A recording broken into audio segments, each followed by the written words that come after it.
Welcome to our tutorial on how to post a rotated photo on Instagram with the latest updates. Let's dive into the step-by-step process to share your creatively rotated photos effortlessly. Begin by opening the Instagram app on your Android device to kickstart the posting journey. Locate and tap on Your Story, positioned at the top left corner of the screen, to initiate the story creation process. Capture a new photo, or choose one from your gallery. Then tap on Next at the top right corner to proceed to the editing phase.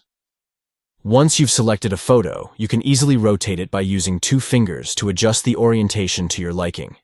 After achieving the desired rotation, tap on the check icon located at the bottom right corner to confirm the changes you've made.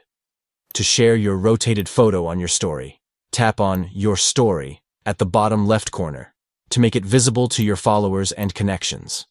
By following these simple steps, you can enhance your Instagram story by sharing uniquely rotated photos that stand out.